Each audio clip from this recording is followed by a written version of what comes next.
que o melhor piloto do mundo bateu de um modo tão repentino e horrível? Mauro Forghieri foi um dos investigadores especialistas. Na minha opinião, o acidente foi causado pela decisão do Senna de que havia alguma coisa errada com a direção. Porque a direção se mexia demais. A Williams F-16 de Senna estava carregando uma câmera em miniatura localizada aqui, bem atrás e à esquerda da cabeça do piloto. Ela era capaz de ver a frente do carro e alguns detalhes dentro dele, como este botão amarelo, pequeno e brilhante, adaptado à direção. À medida que a direção se move, o piloto se move com ela, permitindo que um computador mapeie com precisão cada momento do movimento da direção. Parece que esse botão se move de um modo inesperado quando Senna perde o controle. Ao se aproximar da Tamborello, ele vira para a esquerda, jogando o carro no vértice da curva, pegando a linha mais rápida da curva. Esta reconstituição mostra que a direção se move significativamente, não só em seu ponto central, como seria normal, mas verticalmente também. Foi esse movimento que levou à teoria de que a coluna da direção teria quebrado. Ele percebeu que tinha alguma coisa errada acontecendo. Então ele decidiu parar o carro. Se você está dirigindo o seu carro e sente que a direção está se mexendo e acredita que tem alguma coisa errada, o que é que você faz? Você para o carro. Mas ele estava parando o carro a 320 km por hora. Essa é a diferença. A coluna da direção foi feita em sua maior parte de um tubo de aço de 22 milímetros, mas foi modificada a pedido do piloto para que ficasse mais longa. Uma seção extra de um tubo de 18 milímetros foi adicionada e soldada em ambos os lados. Nos destroços do carro de Senna, a coluna foi encontrada quebrada. Mas será que ela quebrou causando o acidente ou quebrou por causa do acidente? A resposta está no computador de bordo da Williams F-16. O carro do Senna tinha a direção monitorada. Por causa disso, uma das coisas que eles estavam medindo no carro era a força de torção que ele estava aplicando à coluna da direção. Pelo fato de eles medirem isso em todas as vezes, na hora do impacto pudemos conferir a informação fora do carro, na caixa preta, e ver que no momento do impacto ela não estava quebrada. Estes são os dados dos últimos 1,4 segundos antes do impacto. Os números em verde se referem à quantidade de força de torção que a coluna estava tendo.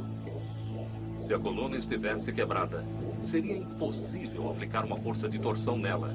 Então, o número final, 7,18, prova que a coluna estava intacta. Então, por que a direção do Senna parece se mover para cima e para baixo dentro do carro? Bem, porque foi projetada assim. Estas imagens exclusivas, vistas aqui pela primeira vez, mostram a quantidade do movimento vertical da direção disponível em um carro da Williams de Fórmula 1 idêntico. A quantidade de esforço requerida para dobrá-la desse jeito é bem considerável, mas temos que nos lembrar que o piloto está sendo sujeito à força G 3 vezes mais forte, e sem nada, exceto o volante, para suportar o peso dos braços do piloto do projeto permitido para este movimento. Então, se não foi a coluna da direção que quebrou, o que mais pode ter causado o acidente de Senna? Há exatos 11 segundos na 7ª volta de Senna, alguma coisa reduziu a altura da pista da Williams.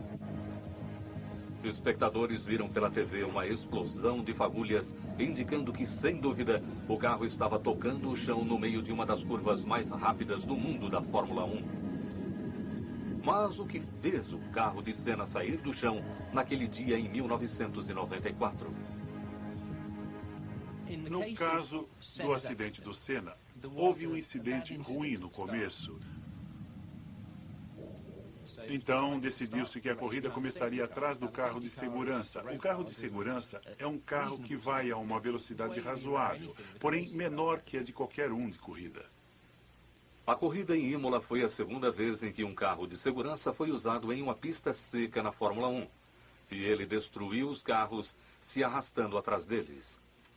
Os pneus esfriaram comparados ao seu aquecimento normal nas corridas e se contraíram.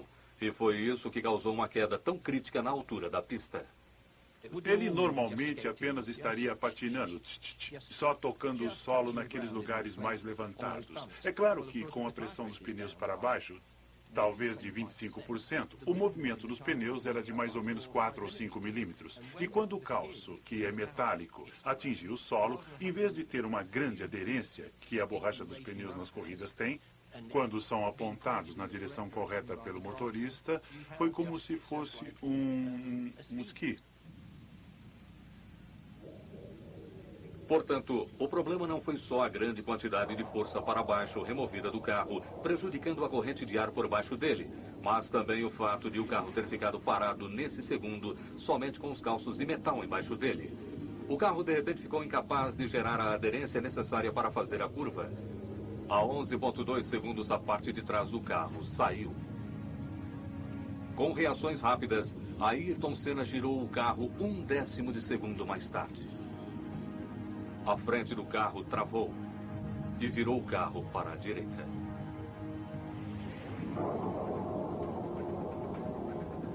O computador registrou que o freio estava apertado. O carro agora estava desacelerando quanto podia, mas Ayrton Senna saiu da pista.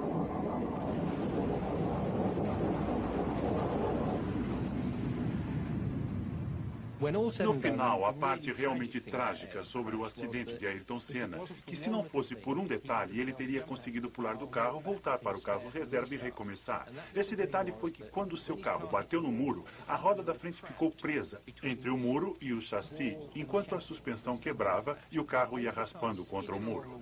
A direção presa simplesmente saltou no momento errado e atingiu ele na cabeça.